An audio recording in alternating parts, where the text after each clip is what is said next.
find ourselves here because of the most tragic of circumstances. Bruce Kane was 18 years old, and Alex Burrow was 20 years old. Two young men. And there's no doubt that their lives ended far too early as a result of the most horrific acts. Meanwhile, look over at the table over here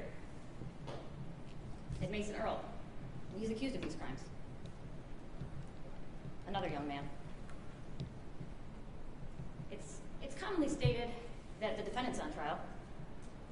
That's not actually true. It's the people's case that's on trial. It's their burden. It's their burden of proof. And they must prove it to you. We spent 4 days selecting this jury, and all of you individually, to be a juror in this case. Because each and every one of you promised that you would give that young man a fair trial. I want to spend a little bit of time just discussing some of the themes that we talked about during the jury selection process.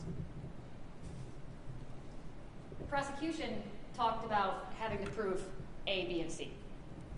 And to be honest, to say that is far too disingenuous. Life just isn't that simple. You've heard the allegations. And I like to look at cases as a puzzle.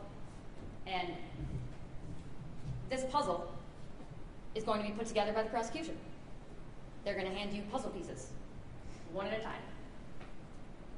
Only you don't know what the final picture is, which is why you have to wait until the end. And you as jurors, how do you assess that? How do you assess where those puzzle pieces fit? Only you can do that. And each piece of evidence that the people will introduce is a piece of this puzzle. And each piece has a certain value. And your job, your duty, is to determine where and how and if that piece fits. What the prosecution wants you to do,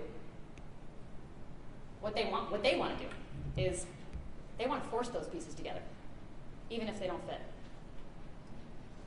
And this is why we talked about corroboration, matching up. Does the live testimony, any other evidence, does it match up?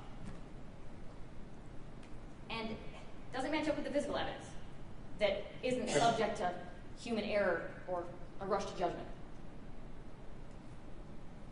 And again, in jury selection, we talked to you about this. We talked to you that, or we told you, and you told us, that what we're asking you to do here is counterintuitive. Waiting until the end just isn't natural. That's not what we normally do in everyday life. It's not what you see on TV. This isn't a TV show. Don't prejudge the case. And wait until you've heard all of the evidence. And opening statements are not evidence. What I'm telling you isn't evidence. What Mr. Schwartz told you, that's not evidence.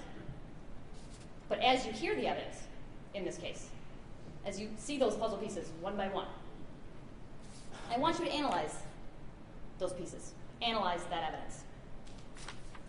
Be critical of that evidence. Pay attention to the details. And wait until the end. And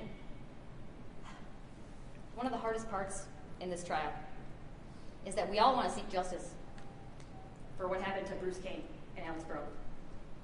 But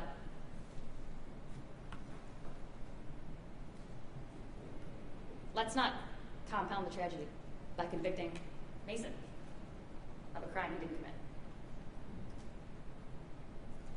You said you'd be fair. We trust you. We trusted you then, and at the end of this case, we'll trust in your verdict.